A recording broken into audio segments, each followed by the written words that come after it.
lose their weight and have health problems, that is the time again we find that in the plotting that their malnourishment has increased. The stunted analysis also showed that this is for the last years, that due to the care and the starting of a feeding program called Anna Amruta Hastam, where hot cooked meal was being given to the children and the women, the normal children, the graph has improved and the malnutrition has gone down. The top one is the normal children, the graph has improved. The below one is the malnutrition, where it has gone down. Similarly, in the wasted also, this showed that in the second quarter, this second quarter roughly coincides with the rainy season, where there's a lot of contamination of water sources. And so again we find that the normal children, the malnutrition levels have gone up, but in third and fourth they have improved.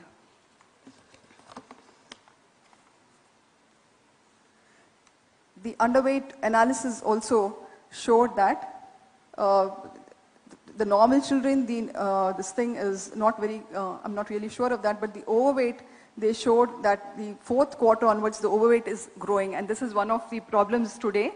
While there is a decrease in malnutrition, there is also an increase in overweight, and the districts with the highest overweight has been shown to be Krishna, and the least one is Vijayanagaram. So in our anxiousness to feed children and women, we should not overfeed them.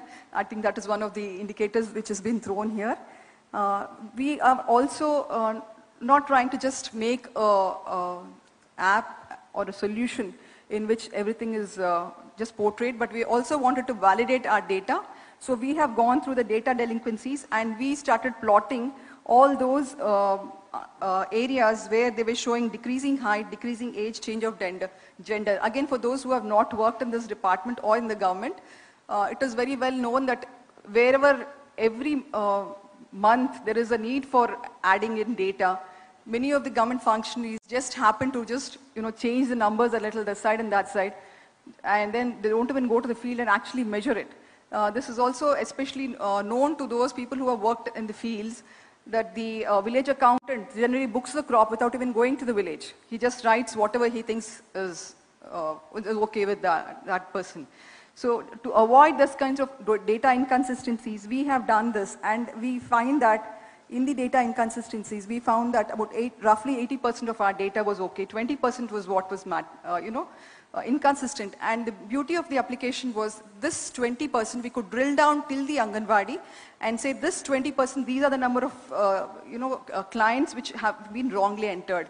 And you can just imagine the kind of surprise the officers had when we showed them on the screen and said, these are all the beneficiaries, you have given the wrong height or age or gender. And this, we said, height cannot decrease, and you've showed height is decreasing. That means this is definitely wrong.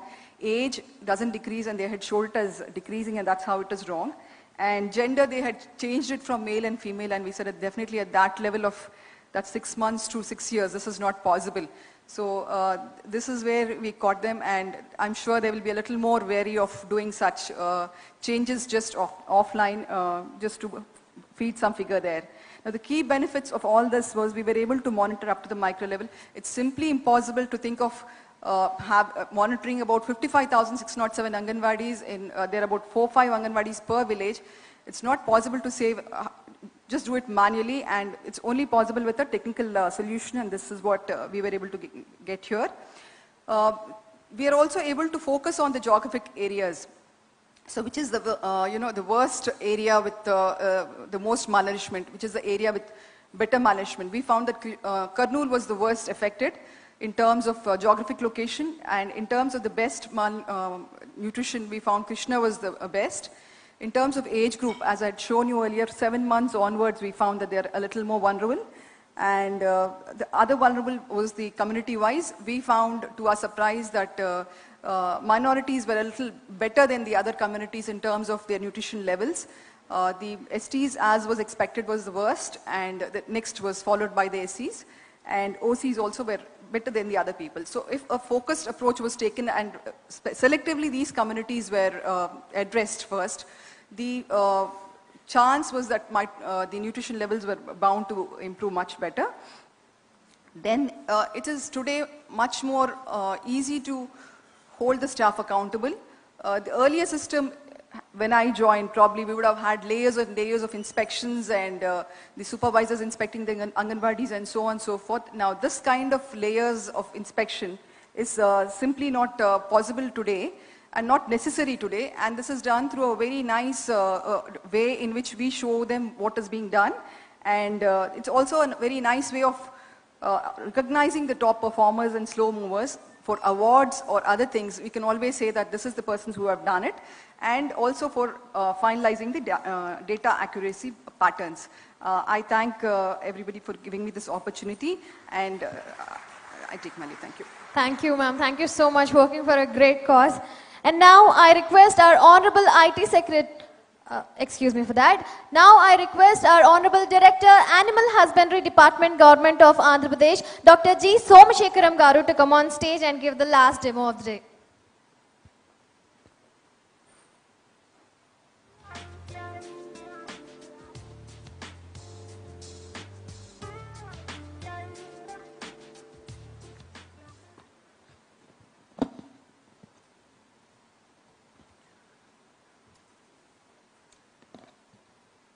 అందరికీ నమస్కారం. I would like to bring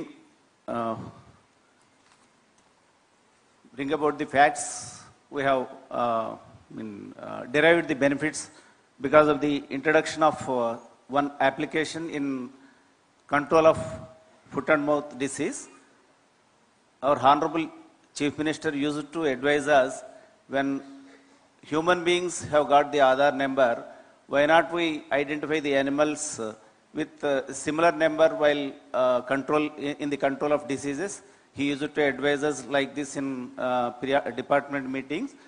Then we thought of making an attempt by developing a software app with the help of e-Pragati team.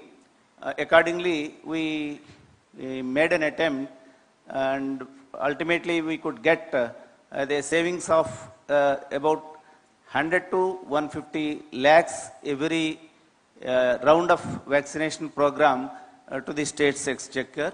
And this is foot and mouth disease affects the crossbred cattle, that is hybrid cattle, which the state has got about 70% of the population is hybrid cattle. So to get more international market for our animal products, this disease should not have been in existence in the state. So accordingly, our state has declared as an FMD-free zone in the international, there is an office called International Office Epijutis in Paris.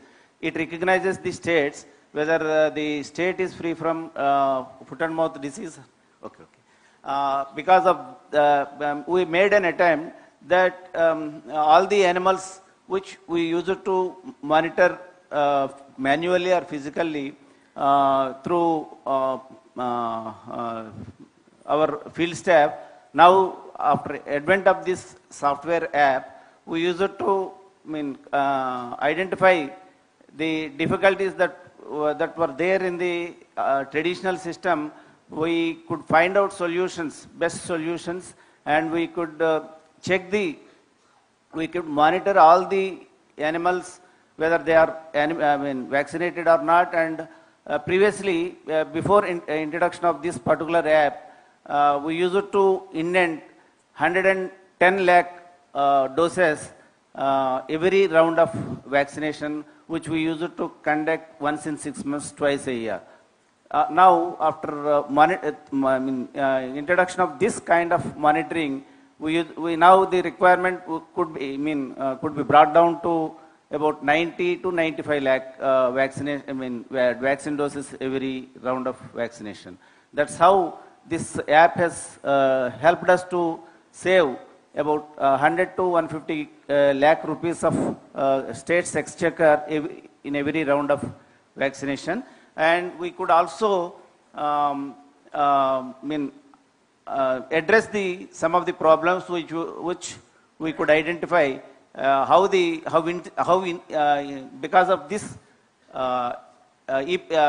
e-Pragati team, they could guide us to analyze various problems through this particular app, and also suggested us some solutions also to address those problems. Now we are able to forecast how much of vaccine is required and where we need more vaccine and where we can save the utilization of vaccine in mandals where there is no population. And we are able to identify the seasonality of the diseases because of the analytics that they have given us. Because of this, we are able to effectively monitor the disease surveillance, and now we are able to forecast how much of vaccine is required and where the disease is noticed. And because of this technology, we are able to identify disease-free mandals also. Now, because of this intervention, the benefits derived to the state. Now we are able to forecast the exact quantities of vaccine requirement and also study the disease profiles, and we are able to track areas where there is inconsistent usage of vaccine, and also identify the mandals where there is no disease at all. So this is how we are able to make use of this app with the help of e-Pragati team, and we would like to associate with the team to evaluate to control the diseases by use of technology, many more. And because of this intervention, I can confidently say that the state could able to save unnecessary wasteful expenditure in the uses of vaccine. Thank you. Thank you so much, sir. And now I request our Honorable IT Secretary, Government of Andhra Pradesh, K. Vijay Anand Garu, to come on stage and take us through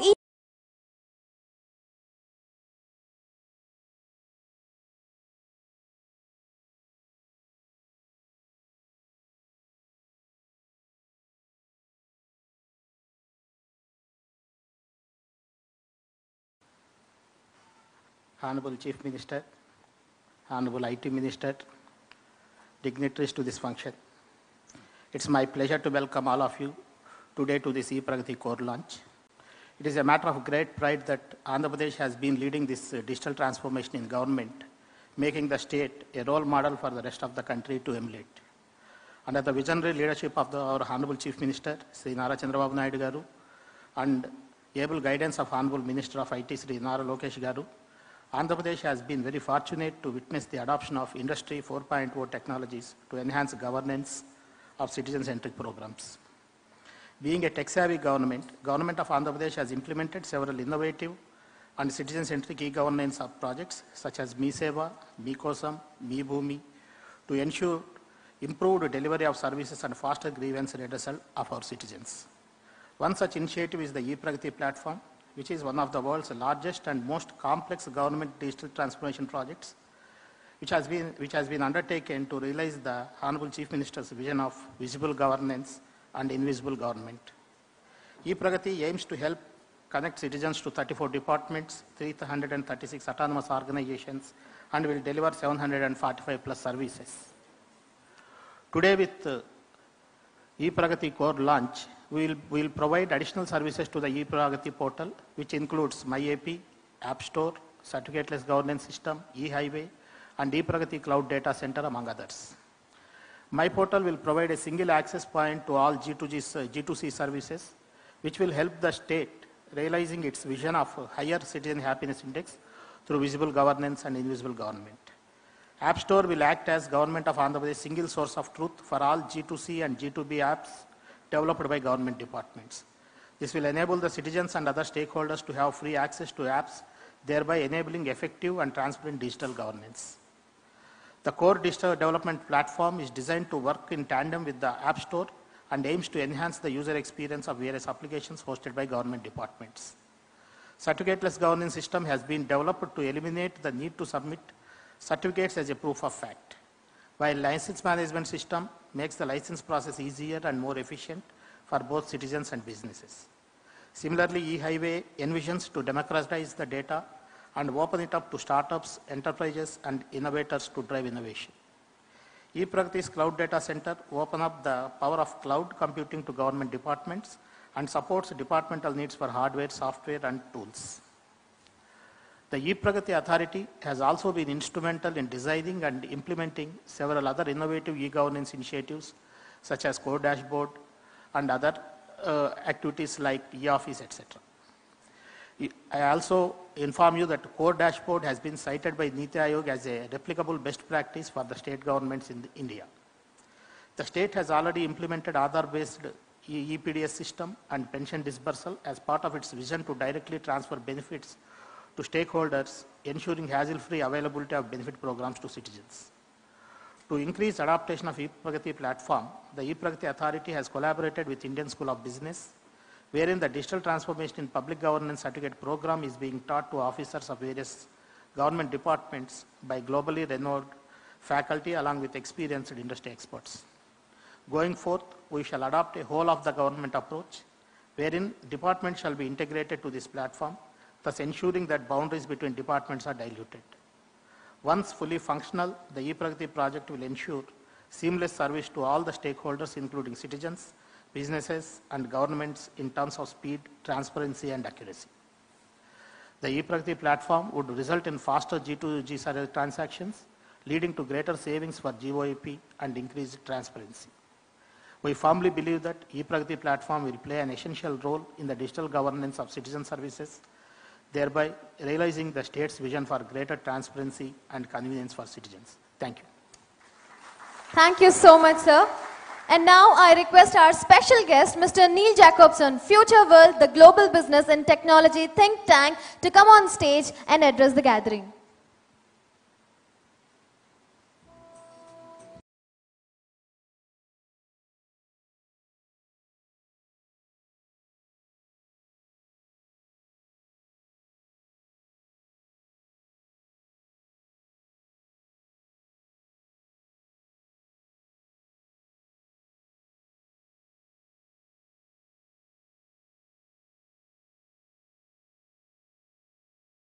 As you've rightly said, I think this is one of the most comprehensive programs in the world, and my congratulations to all of you. It truly is an astonishing achievement. And it was the first time that I think I heard this particular phrase, Chief Minister, that I think you picked up at that session.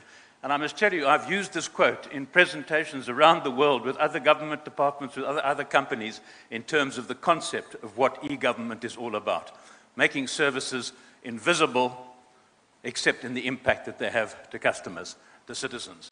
The other thing that we talked about at that launch a year ago was not paving the cow path. In other words, exactly as was said earlier on, not taking government services and just digitizing them, but actually transforming the process in order to make them truly efficient. So the two critical concepts were transformation and focus on citizens, public value, in other words. And the big question, of course, for me, having come this far and looking at this as an outsider, is what next? And there are two quick concepts I want to pick up, two critical steps. And the first is adoption, and the second is the concept of speed. Adoption, it's a really big concept.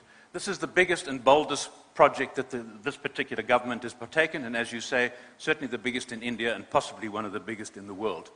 And the single greatest success or failure factor in projects of this nature comes down to one thing, and it's the concept of leadership. Now, you've had incredibly powerful leadership from the political head. The question now is whether every single government official in this room, whether political or whether functional, is prepared to pledge absolutely untrammeled support for this process. Vigorous, relentless support to drive this program forward. That is what's going to make it succeed or make it fail.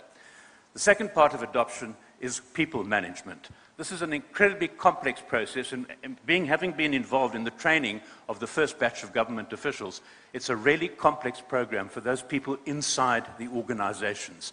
To move from that to a government-facing, to a citizen-facing organization, to a situation where citizens themselves take control of their interface with government, is far beyond technology. This is not about technology.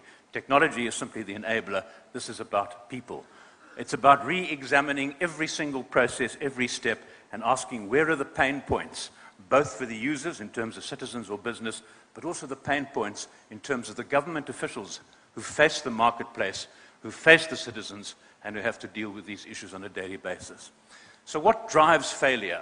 It's interesting, I did a bit of research, and there were 71% of e-government projects fail because of two factors: lack of support from leaders, both at the political level or the operational level, and the failure to project manage the people element, both internally and externally. And I sincerely hope that these are being utterly addressed, and I suspect that they are. Now, as far as speed is concerned, the second factor, every session, every training bit that I do all over the world, I really sort of emphasize that in this age, speed is a critical factor. We have to move really, really fast. And the plan to digitize another 300 or so services in the next 6 months is, as I say, bold and impressive. But unusually for me, I urge a little bit of caution in this. It's interesting that we have to ask the question, do we fully understand particularly the internal pain points before we move too quickly? And I had a look at some of the other projects, the EU, for example, their 4-year projects to produce e-government across the EU. And it was interesting. They started off by saying, focus first on the government departments themselves, modernize the processes, and then you start to develop the digital platform, and finally you facilitate the interaction with government. And I think that focus on internal government officials to make sure that there is support and to make sure that at the officials level there's understanding and buy-in to the project is absolutely critical. And of course the single platform at the bottom, which I think you've established already. Quite simply, you've put some magnificent runs on the board. Let's be very, very careful that we don't damage that reputation by rushing ahead too quickly. Now, researching this whole issue, I came up with 8 kind of challenges against which to judge the next steps. A number of them have been addressed already, but I'm going to whip through them very, very quickly indeed. I've touched on clear leadership from the top, whether it be political or functional, across all levels, right down to that junior official who at the end of the day is the person generally facing your customers. The second is a process that cuts across all government departments. There's going to be resistance from within government departments, from vendors who are currently serving departments, who are afraid that they're going to lose their contracts. There's going to be resistance from government officials because of the comfortable relationships they have with vendors. Some of these are benign, some of these even are corrupt. And of course, employee unions, trade unions, and so forth, all of these organizations are going to resist it. So we have to push back, and we have to make sure that the end users are involved to break down those barriers. Then it's a question of rethinking government services entirely. Government to see itself as a service provider. And working as I have with many, many governments across the Indian nation, I don't always encounter government officials who see themselves as serving the public. Rather, they see this as a comfortable career, a comfortable position, and the citizen comes second in this. So that laser-like focus on the customer, on the citizen and the business is the actual critical issue, a people-driven process with technology as the enabler. And as was said earlier on, this is a hugely complex process, but simplicity rather, is the ultimate sophistication. It's our job, or ePragati's job, to hide all the complexity and present the citizen with absolute simplicity. Fourthly, a multi-channel approach, which I think you're adopting already, anywhere, anytime, across any channel. Fifthly, the solid core platform, which clearly you're building. Sixthly, the concept of centralize and decentralize. It's not centralize or decentralize. Centralize the strategy, the technology, the overall management. Decentralize, as I think you're doing, the individual agency processes to the individual departments who understand those functions best. Seventh, quick wins. You've made some astonishing progress. Communicate, communicate, communicate. Tell that story again and again and again. Quick wins are what get people on side. And finally, to go back to where I started, that focus on internal change management. People. Your people who actually face the customers, don't leave them behind in this critical process. It's complex.